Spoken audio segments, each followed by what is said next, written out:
औज़ुबिल्लाहिमिनश्शैतानिर्रजीम बिस्मिल्लाहिर्रहमानिर्रहीम। अस्सलामु अलैकुम। सामीन इकराम, फलों और सब्जियों में मौजूद अज्जा में बहुत से तिब्बी फ़वाइद होते हैं जो ना सिर्फ मुख्तलिफ़ बीमारियों से हिफाजत में मौसर साबित होते हैं बल्कि ये जिस्मानी सेहत के लिए भी नहायत मुफीद और कारआमद होते हैं। सिर्फ इसका खोज लगाने के लिए दिमाग की ज़रूरत होती है। आज हम बात करेंगे बंद गोभी के बारे में। बंद गोभी को करम कल्ला, पत्ता गोभी और कैबेज कहा जाता है। बंद गोभी का शुमार पत्तों वाली सब्जियों में होता है।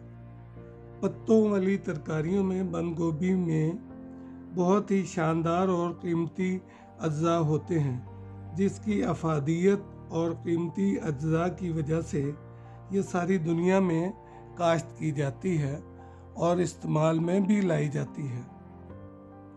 इसकी कई अक़साम दरियाफ्त हो चुकी हैं जिनमें मुख्तलिफ़ किस्म के रंग और जिसामत शामिल होती है।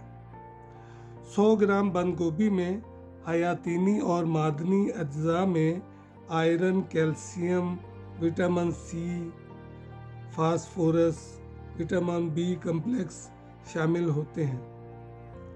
बंद गोभी की ग़िज़ाई सलाहियत 17 कैलोरीज होती है। अगर बंद गोभी भी सब्ज़ पत्तों वाली हो तो इसमें विटामिन ए बहुत ज़्यादा मिक़दार में पाई जाती है।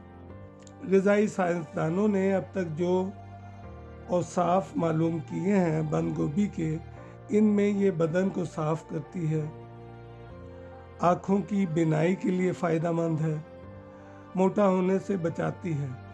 अगर कोई वेट लॉस करना चाहता है तो नमक, काली मिर्च और लेमन डालकर इसको बवक्ते ज़रूरत इस्तेमाल करे तो ये वेट लॉस में भी मदद करेगी। इसमें दो बहुत ही कीमती अज्जा सल्फ़र और क्लोरीन पाए जाते हैं। इसमें ख़ास तनासुब से आयोडीन भी पाई जाती है जो कि मैदे और आंतड़ियों को साफ रखती है। बंद गोभी का इस्तेमाल बड़ी उम्र के लोगों के लिए बहुत ही मुफीद रहता है क्योंकि इसमें पाए जाने वाले अज्जा जिसमें इंसानी को इन्हिताज से बचाते हैं और वक्त से पहले बूढ़ा होने से महफूज रखते हैं। इसमें ऐसे तिब्बी अज्जा पाए जाते हैं जो खून की नालियों की दीवारों पर बनने वाले इज्तिमात की तश्कील को रोकते हैं। इसके अलावा तिल्ली, इत्तेहाल में पैदा होने वाली पत्थरियों को भी ये तहलील करता है। इसमें पाई जाने वाली विटामिन सी और बी खून की नालियों को सेहतमंद बनाती है। स्टैनफोर्ड यूनिवर्सिटी के डॉक्टर गार्नेट चेने ये दावा भी करते हैं कि बंद गोभी का जूस छोटी आंत के अल्सर का मोजज़ाती इलाज भी है। अब आते हैं इसके नुकसानात के बारे में।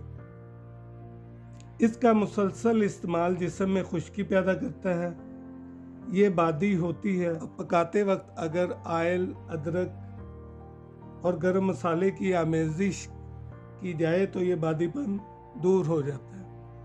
थायराइड के मरीज़ों के लिए ये नुकसानदेह होती है।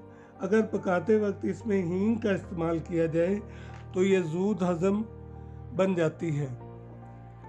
तो सामीन इकराम, अगर मेरी ये वीडियो आपको पसंद आए तो मेरे चैनल को लाइक करें, सब्सक्राइब करें, कमेंट्स कर दिया करें ताकि मेरी हौसला अफजाई हो। आपने मुझे इतना वक्त दिया, थैंक यू वेरी मच। सदा खुश रहें, अपना और अपनों का ख्याल रखें। अल्लाह हाफिज़।